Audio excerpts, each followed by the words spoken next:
Assalamualaikum warahmatullahi wabarakatuh.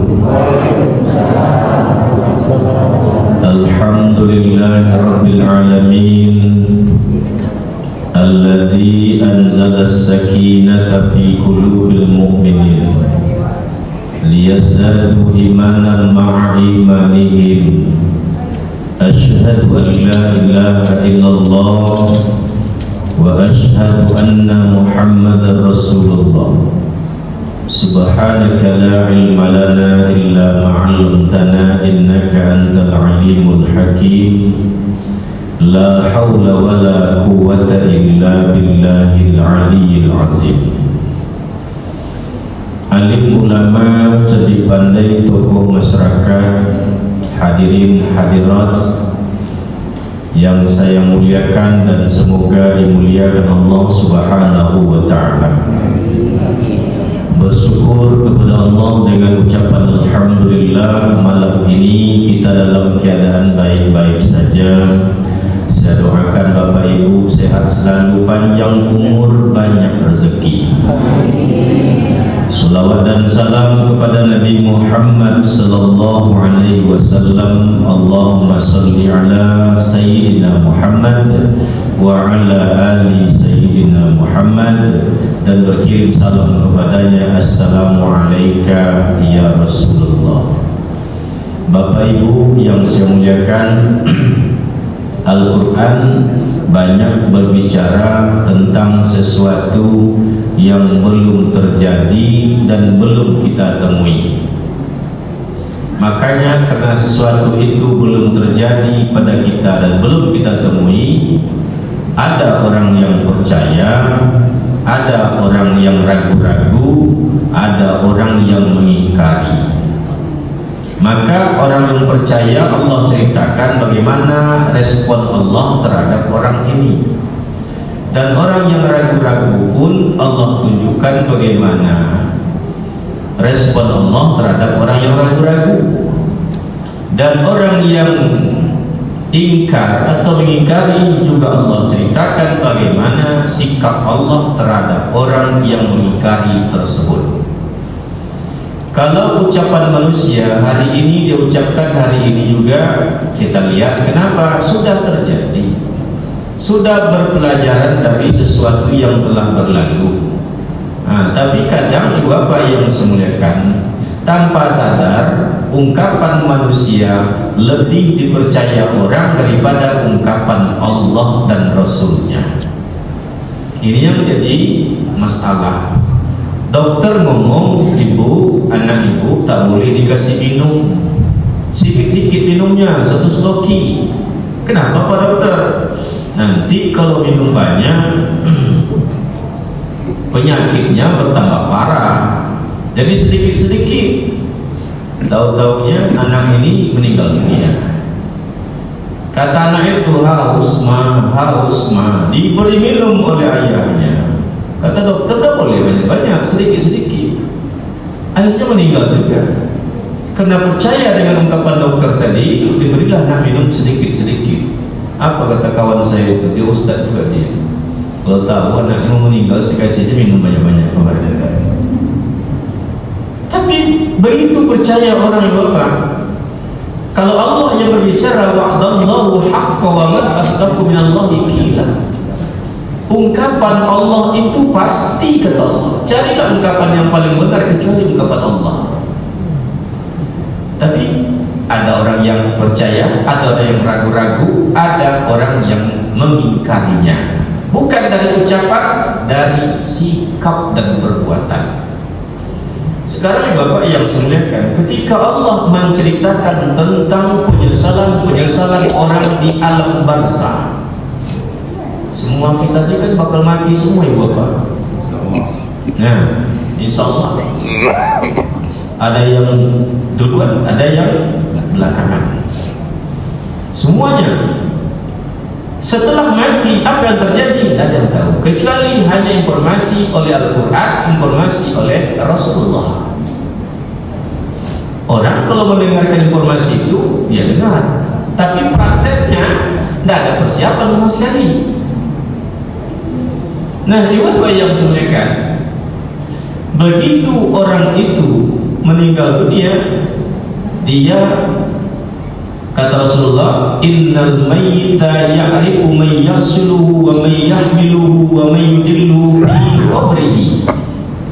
Mayat itu, kata Rasul, dia tahu siapa orang yang datang ke rumahnya. Dia tahu apa pembicaraan orang di situ. Dia tahu siapa orang yang memandikannya. Dia tahu siapa orang yang mengaparinya. Dan dia tahu ya'rifu fihi qabrihi, yang meletakkannya di dalam kuburan.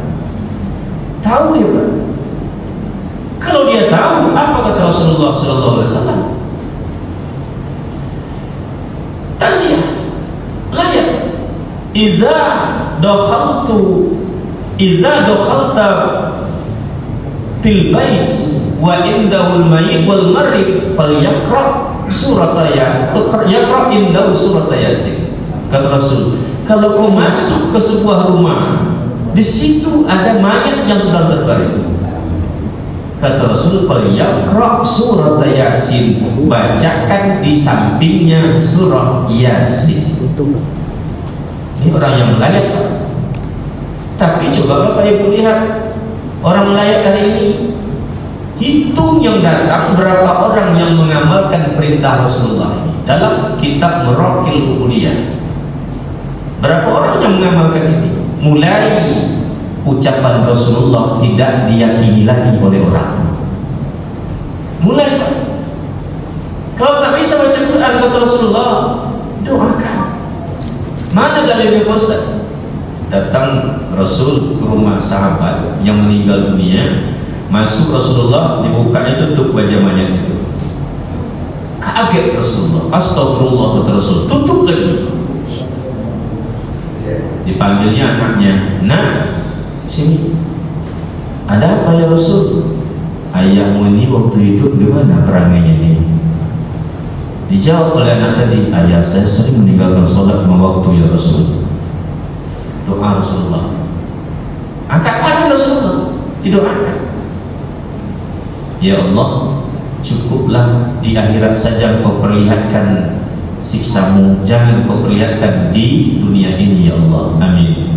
Buka lagi, alhamdulillah. Didoakan.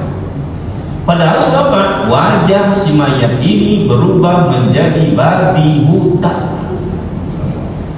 Kalau babi hutan ibu hitam, babi kota putih, babi kantor lebih putih, Pak. Itu bedanya, Bapak. Nabi sebut ini babi hutan. Doa, tidak pandai berdoa, Ustaz. Kan idealnya doa itu babu Allahumma ghfirlahu warhamhu, itu idealnya. Tidak pandai. Kata Rasulullah, sebut setiap kebaikan yang pernah dia lakukan, karena dia mendengar. Sebut, wala taqulu liman yuqtalu fi sabilillahi amwat bal ahya'u walakin la tashurun. Jangan kau kira mayat itu sudah mati betul, kata Allah. Bal ahya, hidup. Cuma hidupnya sama dengan dia. Nah, sebut kebaikannya. Kalau 1000 keburukannya, 1 kebaikan, sebut 1 kebaikan itu. Itu adab kita melayani. Tidak juga pandai menyebutkan kebaikannya. Yang nomor 4, kamu yang sebenarnya terakhir ini apa tuh Ustaz? Kata orang Jerman, ontok-ontok saja. Tidak usahlah komen-komen lagi situ. Diam saja. 4. Maka apa yang terjadi ketika itu, Bapak? Anak yang kita bangga-banggakan hari ini dia sukses jadi orang kaya, sukses jadi pejabat, orang berpengaruh. Inilah saatnya mayat bersedih atau gembira. Ulanglah anak-anak kita semua ya Bapak yang semekan. Berharaplah kita yang baca Quran tadi, anak kita yang mandikan tadi, anak kita yang ngapani tadi, anak kita yang sholatkan anak kita, yang meletakkan di kuburan juga anak kita. Tapi ternyata Anak kita hanya numpang meratap dan menangis saja. Yang mandikan orang lain, yang ngapali orang lain, yang nyolatkan orang lain, yang menguburkan pun orang lain. Situ bapak tepuk dada, tanya selera, apa maunya kita dengan pendidikan anak kita hari ini? Hanya untuk membangga-banggakan di dunia ini, sementara besok menjadi bahan kesedihan bagi kita. Bangga kita anak kita jadi tentara, bangga kita jadi anak-anak kita jadi polisi, jadi pengacara, jadi pejabat. Tapi besok menangis kita di saat itu bapak yang saya muliakan. Nah maka apa kata Rasulullah? Ada dua kalimat yang Nabi ulang-ulang, saking pentingnya pak. Nabi ulang-ulang ini. Satu kata Rasul, aksiru zikrul maut. Perbanyaklah olehmu mengingat akan kematian. Sesuatu yang pasti tiba dan perlu persiapan. Ingat banyak-banyak. Orang yang ingat kematian di bapak, dia akan segera bertobat. Orang yang kematian akan bersemangat untuk beribadah. Orang yang ingat kematian, maka dia tidak akan melalaikan waktu yang ada. Dia tak 71 tahun umurnya itu. Ditanya oleh anak muda itu, berapa umur itu sekarang itu? 10 tahun. Kok 10 tuh? Bukankah 70 umurnya? Iya, baru 10 tahun ini saya merasakan hidup. Yang saya beramal ini baru 10 tahun. Yang 60 tahun kemarin kemana habisnya? Maka bapak yang sebenarnya al-kaisu mendana nafsahu wa amila sholihan ba'dal maut. Kata Rasul, yang cerdas itu bukan orang yang punya gelar profesor, doktor, haji, MA, MS. Yang cerdas itu orang yang berpikir real berdasarkan wahyu dan hadis Nabi. Siapa itu? Yaitu orang yang mendana nafsahu, selalu melihat perubahan pada dirinya. Ibu-ibu nanti kayak saya lah, buka foto kita yang waktu SMA dulu tuh bang. Waktu SMA dulu tuh saya foto, saya kan ketua tuh pak, waktu itu 2 tahun saya jadi ketua. Jadi mau perpisahan tuh foto lah, kawan-kawan anggota OSIS foto lah ya. Saya tengah-tengah foto. Kata abang tukang foto, nah coba apa dulu, bergaya dulu. Bergaya kita segaya-gayanya waktu itu. Kalau kami yang laki-laki itu zaman itu Pak, tahun 80-an tuh ada putar-putar rambut. Itu gaya, paling gaya tahun 80-an. 80-an. Coba kata kameramen lihat sini. Nengok tuh depan tuh. Dah ada foto-foto gini dulu, ada Pak, ini dulu ada. Nengok depan tuh. Kapan siapnya bang? Seminggu lah lebih kurang. Nggak sabar tunggu seminggu itu. Ingin menengok gaya kita teman. Gaya betul. Datang dia, berapa bang? 250 satu orangnya, satu lembar 4R 250 bayar. Tahun 80-an. Ayo, saya tengoklah foto saya tuh. Ganteng juga saya punya yang. Waktu itu saya simpan foto Trump. 20 tahun lebih foto itu saya simpan. Sampai saya punya anak 1, saya buka foto itu. Saya tengok foto itu. Jangan melihatkan pada orang Pak Bu, saya sendiri malu saya melihatnya foto. Itu perubahan, selalu berubah diri kita ini. Maka Nabi Yakub diajari oleh malaikat Israel ketika bertemu. Katanya Yakub, Israel, kau kan tahu siapa orang yang akan dicabut nyawanya itu? Tahu. Sudah ada daftar itu kata Israel. Ini tanggal sekian, ini tanggal sekian, ini bulan sekian, ini tahun sekian. Bisa ada. Kira-kira hampir dekat nanti ajal saya ini, kau kasih informasi. Nah, kan enak Pak. Kalau gini, kalau kita bisa MOU sama Israel itu enak. Kata Israel, oke. Pokoknya tidak dekat-dekat, dah 10 tahun ajal mau akan tiba, saya kirim putusan, ngasih kabar. Baik, tenang hati aku. 60 tahun kemudian Israel tiba-tiba muncul. Assalamualaikum Yakub. Waalaikumsalam. Saya datang ke sini untuk menjemputmu sekarang juga. Tentu kaget siapku. Bukankah kita dulu sudah MOU? Engkau akan kirim utusan dulu. Ini saya baca dalam 2 kitab di bab saya ini, bukan 1 kitab, 2 kitab ini. Kita sudah MOU, kau kirim utusan kalau ajal kau akan tiba. Iya, kata Israel, sudah kau kirim? Tidak ada. Sudah 4 kau kirim, kata Israel. Mana dia? 1, kau kirim si U. Apa si U? Uban. Bukankah rambutmu sudah lama berubannya? Dari Yakub. Iyo dari Yakub. Itu utusanku. Aku ibu bapa nanti tengoklah kacau cermin di rumah, tengok pula di kepala tu. Kalau lah banyak di atas putih-putih, berarti Israel sudah ngirim utusan. Dalam kek tu pak. Kalau bahasa Sunda pak, idut je merede-rede juga. Elok-elok je lah orang itu. Dicat hitam. Akankah Israel tertipu walaupun dicat hitam? Tidak. Tetap saja Israel itu tahu.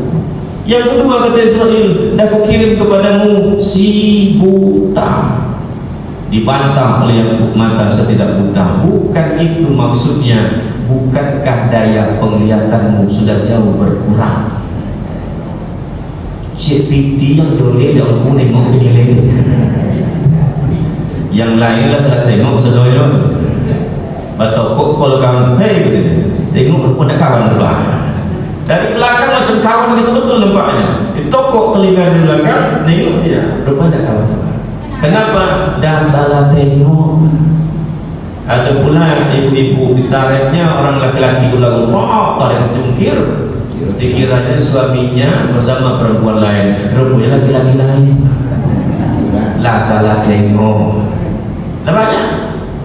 Yang ketiga kata Israel, aku telah kirim kepadamu si tuli. Telingamu sudah pekak. Tidak, kata Yakub, telingamu masih bagus, tapi pendengaranmu sudah banyak salah dengar. Bini minta serai, dikatanya corai. Atu, ya nenek minta serai katanya. Langsung pulang atu dia kebut. Apa kata tu? Awak dah tua je minta cerai lagi katanya. Tak sadar dengan umur kata tu. Apa tu? Tak tu minta cerai dah, minta serai. Lah salah dengar. Tu anak tanya ayah mana ya? Pergi wirid ni mak, Masjid Amalia ni malam ni. Nanti beli apa ya? Martabak Mesir. Pulang apa yang bawa ni pak? Gerobak pasir. Salah dengar. Kalau dah macam ini pak, dah banyak salah dengar ibu. Tanda-tanda. Yang keempat kata Israel, aku telah kirim kepadamu si penyakit. Yakub mengatakan dirinya sehat. Tidak, kata Israel, bukankah tubuhmu sudah mulai melemah? Dulu berjalan dari sini sampai ke Bukit Warisan Darah Paraya jalan kaki tak capek. Sekarang dari sini sampai ke Pasar Rupa saja loyo. Tenaga sudah berkurang. Itu maksudnya kata Israel. Oh, jagilah kalau begitu, kata Israel, relakanlah nyawamu aku bawa sekarang juga. Nah, itu Bapak yang sedangkan ini tanda-tanda orang yang ingat akan mati. Mandana nafsahu, selalu lihat perubahan pada diri kita. Wa amila sholihan ba'dal maut. Apa itu? Lakukan amal soleh sebanyak-banyaknya untuk berguna nanti setelah kematian. Kalau waktu hidup ni bagus, orang tak solat, dia rajin solat, sama saja wajahnya. Orang rajin qiyamul lail dengan tidak qiyamul lail, sama saja wajahnya.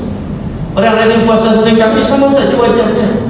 Tapi nanti berguna amal itu setelah kita berada di alam barzah.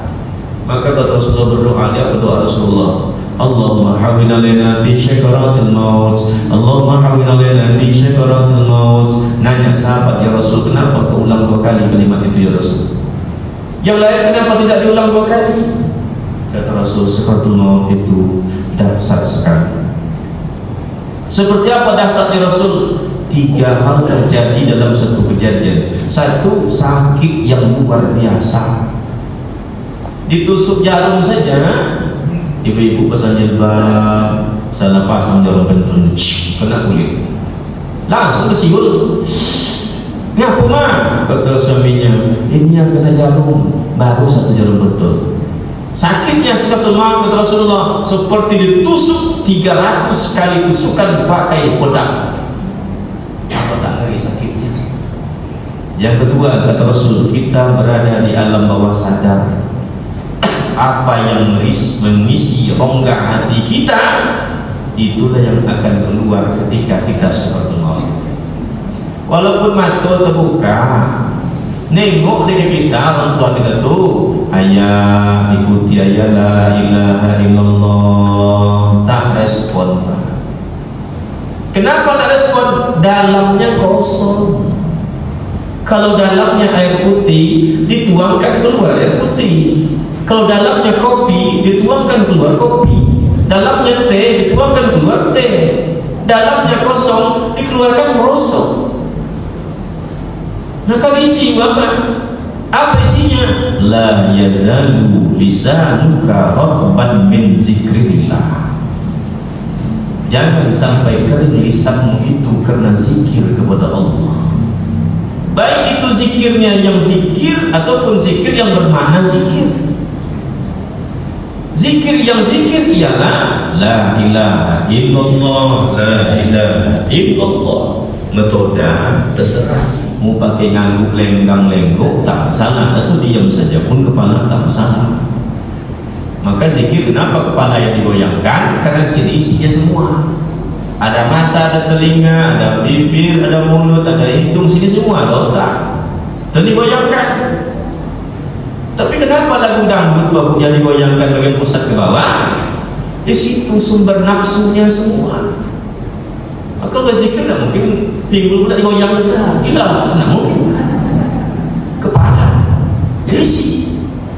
Nah, kalau sudah diisi penuh seperti itu, ketika di alam bawah sadar, ayat ikuti la ilaha illallah, connect dia, nyambung ke dalam, diikuti la ilaha illallah. Itu ibu bapak yang semuliakan, membiasakan diri untuk mengisi rongga hati ini dengan kalimat-kalimat mulia. Zikir saja Ustaz, ada zikir bermakna zikir. Apa itu? Membaca Al-Quran, mengucap tasbih subhanallah alhamdulillah wa la ilaha illallah, berdoa la ilaha illa anta subhanaka inni kuntu minadz zalimin, rabbana zalamna anfusana wa illam taghfir lana wa tarhamna lanakunanna minal khasirin. Ini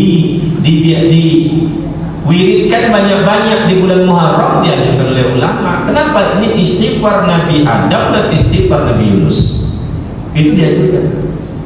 Nah, Bapak yang silakan. Yang ketiga kata Rasulullah SAW, iblis sedang gencar-gencarnya menyerupai orang yang kita cintai untuk menyesatkan kita. Datang dia seperti anak kita yang kita rindukan selama tidak pulang. Dah 10 tahun anak kita tugas di luar negeri tidak bisa pulang. Begitu kita sakaratul maut, datang dia menemui kita. Ayah, abah, papa, ucapkan begini Pak, semangat Pak, mari kita nyanyi Pak. Di akhir hayat ya Pak, mari kita nyanyikan lagu kemerdekaan Pak. Papa akan ikut berjuang dulu. Allah Bandung. Kok nyanyi orang ini mau meninggal dunia? Kenapa terjadi seperti itu? Iblis menyerupai orang yang kita cintai untuk menyesatkan kita. Itu beratnya Bapak yang sebenarnya. Selesai sudah masuk ke alam barzakh. Apa yang pertama disesali oleh orang yang tidak punya amal soleh tadi Pak? Apa amal soleh Bapak yang sebenarnya? Laula akhartani ila ajalin qarib fa saddaqa, sedekah. Sedekah. Kalau ada Bapak Ibu iuran-iuran untuk sosial kematian dia, berapa sebulan? 15.000, kasih 25.000 Pak. Jangan berhitung mana Pak Bu yang semuliakan. Sedekah.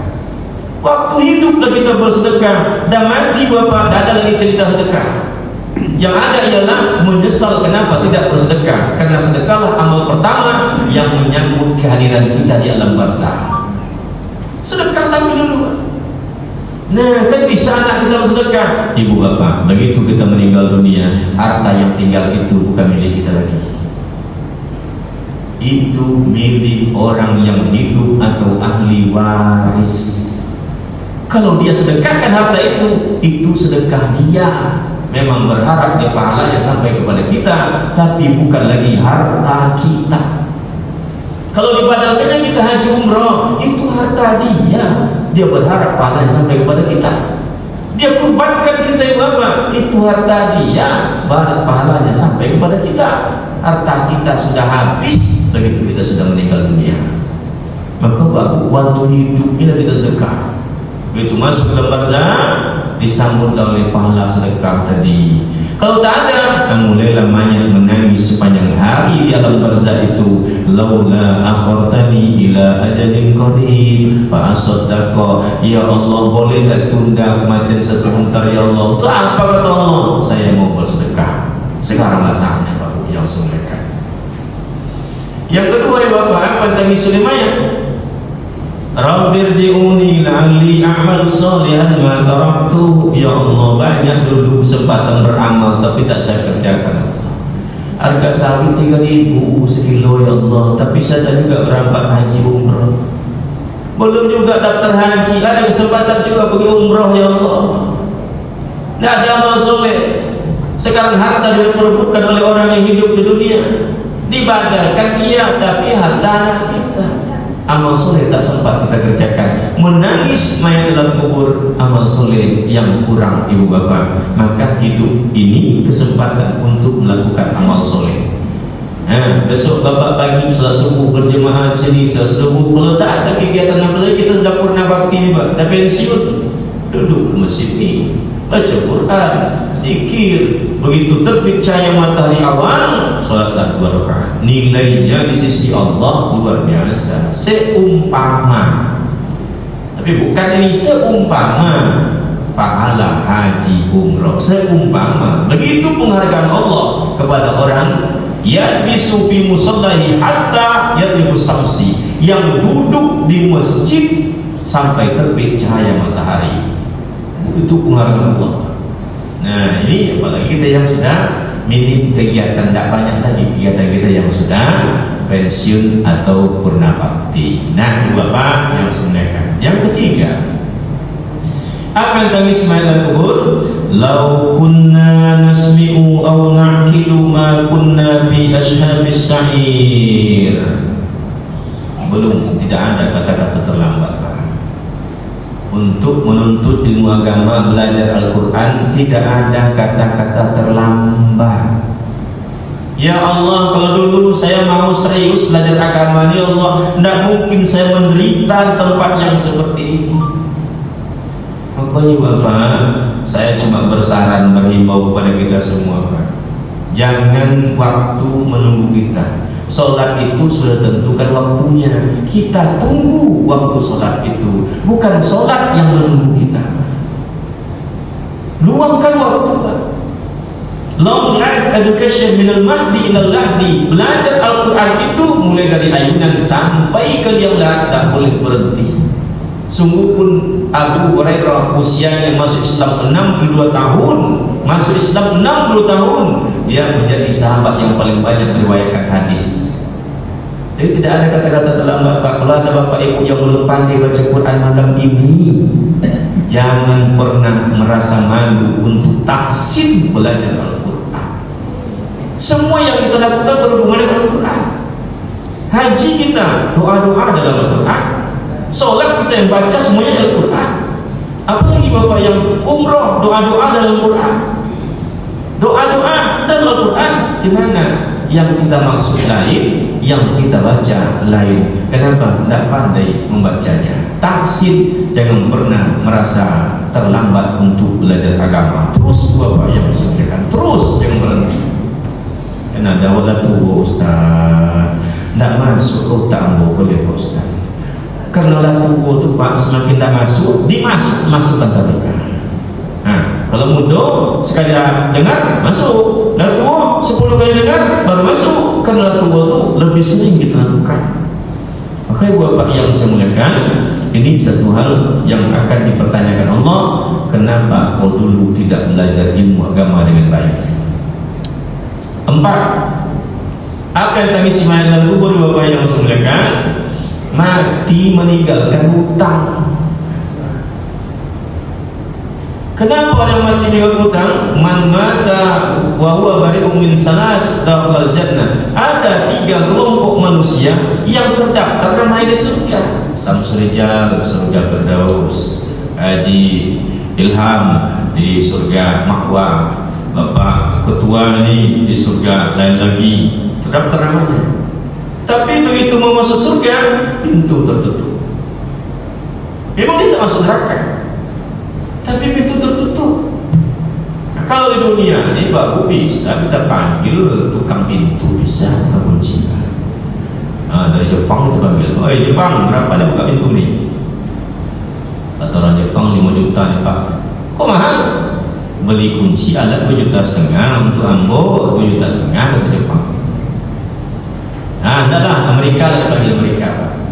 Tukang mereka berapa nih? Kata mereka 10 juta. Kok lebih mahal? Iya, 3 juta beli alat, 3 juta untuk saya, yang 4 juta untuk biaya riset agar tidak rusak lagi besok. Oh, tidak bisa ada. Tukang Indonesia lah. Nah, itu baru masuk coba. Tukang Indonesia. Tukang Indonesia, ya. Bisa berkunci ini? Bisa. Berapa biayanya? 15 juta. Kata tukang Indonesia, kan itu terjadi gitu Pak. Itu terjadi itu Pak. Nah, kenapa gaji guru sedikit? Kenapa gaji kesehatan sedikit? Uang tak ada, habis. Besok pidato pula dia Pak.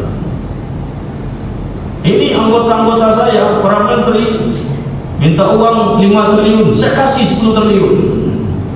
Mana ada presiden sebaik itu? Kok ada duitnya Pak? Kemarin untuk guru, untuk kesehatan tidak ada duitnya. Yang mana? Nih Pak. Berapa biaya buka pintu? 15 juta. Kok mahal? Coba rincikan Pak. 3 juta beli alat, 3 juta untuk orang Jepang. Kok orang Jepang belum? Yang ngerawat orang Jepang Pak. Apa ambil biaya juga? Yang 4 juta untuk biaya riset. Sisa 5 juta lagi dapat tadi. Yang 5 juta itu apa? Yang 5 juta itu berapa tuh Pak? Bongkar. 5 juta untuk orang yang terhalang tadi. Tapi di surga tidak bisa Pak. Apa penyebab orang yang tak boleh masuk surga? Terhalang di pintu. 1, al-kibir. Nah ini Pak, sombong. Jadi sombong dengan korek kepala dalam Al-Quran beda 1 huruf Pak. Korek kepala dengan sombong beda 1 huruf. Qila dukhulu abwaaba jahannam khalidina fiha fabisa maswal mutakabbirin. Mutakabbir korek kepala. Masuklah ke neraka jahanam kata Allah, karena dulu kau di dunia keras kepala. Engkau tahu yang disampaikan orang itu benar, engkau tahu yang kau kerjakan itu salah, tapi kau tak tinggalkan perbuatan yang salah, kau ambil yang benar itu korek kepala. Banyak kini Bapak pejabat-pejabat kita yang korek kepala. Banyak. Dan sampai kalau orang begini-begini tidak mau juga. Sampai kalau para hal itu tidak mau juga, korek kepala. Tapi sombong.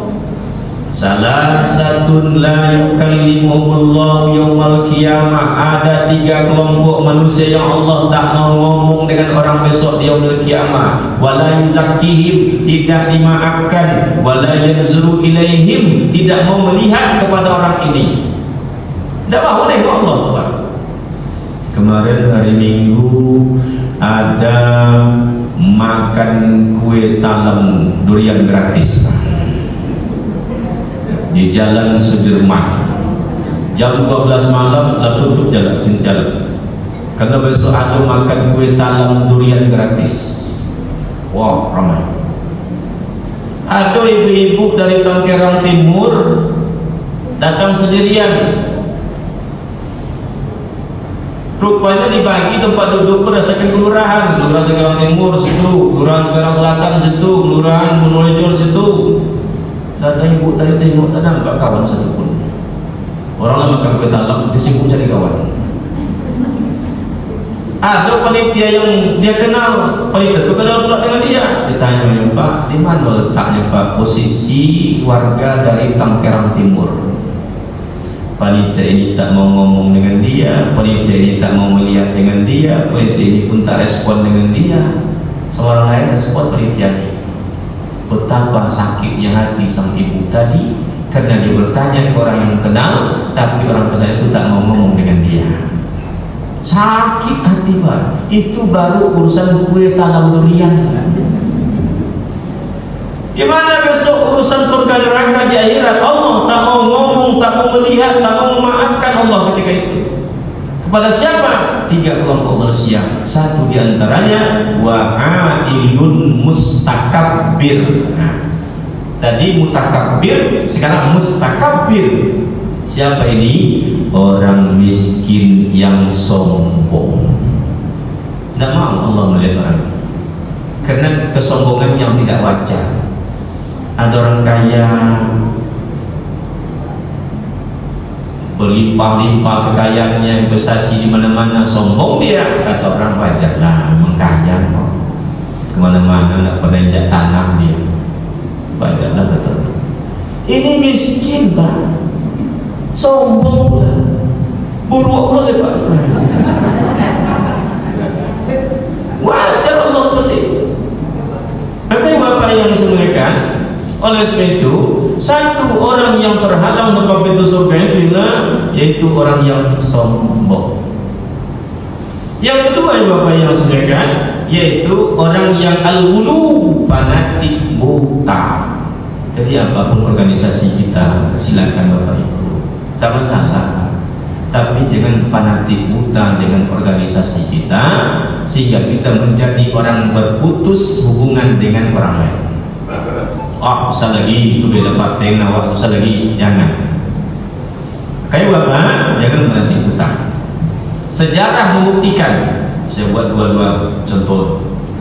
Terjadi perang sipil, 60.000 mayat bergelimpangan ketika itu. 45.000 dari kaum Sam, 15.000 dari kaum Irak. Irak adalah Ali bin Abi Thalib, Sam Muawiyah bin Abi Sufyan. 60.000 mayat bergelimpangan. Apa penyebabnya? Penyebabnya cuma satu, fanatik buta. Ali sedang jadi imam salat subuh ketika itu. Rukuklah dia, Allahu Akbar. Muncul seorang laki-laki dari belakang, namanya Abdurrahman bin Muljam At-Tamimi. Dicabut pedang dari jubahnya, ditusuknya Ali dari belakang sedang rukuk. Darah bercucuran, Ali menggelepar, meninggal dunia. Kenapa dia bunuh seperti itu? Fanatik buta. Ketika Abdurrahman bin Muljam ini dihukum, apa dia bilang? Jangan potong lidah saya, silakan potong pancung leher saya, tapi jangan potong lidah saya. Kenapa? Saya ingin berzikir. Zikir tak berhenti. Al-Quran hafal, setiap malam tahajud, Senin Kamis puasa, berbiasa. Tapi dia bunuh Ali ketika sholat, sedang sholat dalam masjid pula. Fanatik buta. Maka Nabi Muhammad mencela orang yang fanatik buta. Yang ketiga Bapak, apa yang membuat orang yang terhalang untuk masuk surga? Yaitu ad-dain, orang yang mati meninggalkan hutang hatta yuddo anhu, sampai hutang itu dilunasi. Makanya kalau berhutang kita tahulah keluarga kita, nah ayah ada hutang, nah ini tolong lunasi besok ayah ini, ya tahu. Ibu kalau beli jilbab Syahrini, tolong bisa tahu juga Bapak. Nanti tak dilunasi, ibu meninggal dunia, jilbabnya belum lunas, itu pula jadi penghalang untuk masuk surga. Bapak-bapak, kalau ada hutang lama-lama dulu Pak, waktu sekolah dulu ini Pak, masuk kantin makan bakwan 3 bayar 2. Yang cie itu hutang tuh Pak. Kadang bangga cerita sama kawan, ada makan tidur bayi, buku udah tahu gitu. Babu yang dikerjakan. Yang kelima, yang terakhir, Pak. Apa yang buat mayat menangis dalam kubur? Yaitu qati'ur rahim, memutus hubungan silaturahmi. Memutus mudah, tapi akibatnya besok dalam barzakh baru terasa. Apa akibatnya Ustaz? Kenapa dia menangis? Gelap jalan ke surga, terang nampak ke neraka. Pagi sore diperlihatkan itu terus. Jalan neraka terang, jalan ke surga gelap. Pagi sore tengokkan terus oleh malaikat kepada mayat dalam kubur. Bagi siapa yang memutus hubungan silaturahmi? Falyaqul yasma'u alati wa yafirallahu lakum wallahu ghafurur rahim. Maka ya Bapak, saling maaf, saling menjaga persahabatan. Tersinggung sedikit, itu romantikanya kita hidup di dunia. Jangan tersinggung sedikit, putus silaturahmi. Paling lama 70 tahun kita tersenyum dengan kawan-kawan. Besok dalam barzakh ribuan tahun tak ada orang senyum dengan kita, sendirian. Hai Bapak, semoga kita yang hadir ini kita persiapkan amal soleh untuk bekal sebanyak-banyaknya untuk dipergunakan setelah kita kematian. Selalulah introspeksi diri kita, tepuk dada, tanya selera, tengok rupa, tengok wajah, mau kemana kita setelah ini. Oh, rasanya tak akan lama lagi, maksimalkan amal ibadah yang kita kerjakan. Ini saja ya Bapak yang dapat sampaikan pada malam hari ini. Mudah-mudahan ada manfaatnya untuk kita semua. Lebih dan kurang mohon beri maaf. Subhanaka Allahumma wa bihamdika asyhadu an la ilaha illa anta astaghfiruka wa atubu ilaik. Walhamdulillahirabbil alamin. Wassalamualaikum warahmatullahi